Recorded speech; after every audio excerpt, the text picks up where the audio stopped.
SBI supreme ಕೋರ್ಟ್ಗೆ electoral ಬಾಂಡ್ಗಳ ವಿವರವನ್ನ ಸಲ್ಲಿಸಿದ್ದು ಯಾವ ಪಕ್ಷ ಎಷ್ಟು ಹಣವನ್ನ ಬಾಂಡ್ಗಳ ಮೂಲಕ ಸಂಗ್ರಹಿಸಿದೆ ಅನ್ನೋದರ ಬಗ್ಗೆ ಮಾಹಿತಿ ಹೊರಬಿದ್ದಿದೆ.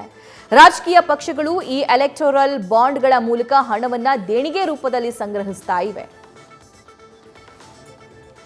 ಯಾವ್ಯಾವ ಪಕ್ಷ ಎಷ್ಟೆಷ್ಟು ಸಂಗ್ರಹಿಸಿದೆ ಅನ್ನೋದನ್ನ ನೋಡೋದಾದ್ರೆ ಬಿಜೆಪಿ 6,060.5 ಕೋಟಿ ರೂಪಾಯಿಯನ್ನ ಸಂಗ್ರಹ ಮಾಡಿದೆ. ಒಟ್ಟು ಸಂಗ್ರಹದಲ್ಲಿ 47.5% ಇದೆ. ಇನ್ನು ಟಿಎಂಸಿ 1,609.50 ಕೋಟಿ ಸಂಗ್ರಹ ಮಾಡಿದೆ.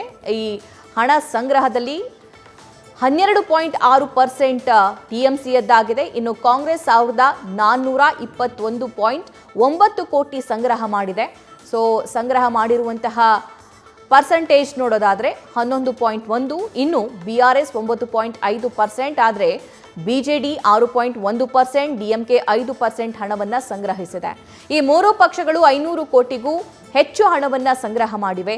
ಹಲವು ಸಂಸ್ಥೆಗಳು 100 ಕೋಟಿಗೂ ಹೆಚ್ಚು ಹಣವನ್ನ ರಾಜಕೀಯ ಪಕ್ಷಗಳಿಗೆ ದೇಣಿಗೆಯಾಗಿ ನೀಡಿವೆ. ಆದರೆ ಯಾವ ಸಂಸ್ಥೆಗಳು ಯಾವ ಪಕ್ಷಕ್ಕೆ ಎಷ್ಟೆಷ್ಟು ಹಣವನ್ನ ನೀಡಿವೆ ಅನ್ನೋದರ ಬಗ್ಗೆ ಮಾಹಿತಿ ಬಹಿರಂಗ ಆಗಿಲ್ಲ. ನ್ಯೂಸ್ ಫಸ್ಟ್ ನಿರ್ಭೀತಿಯಿಂದ ನಿಮ್ಮ ಪರವಾಗಿ.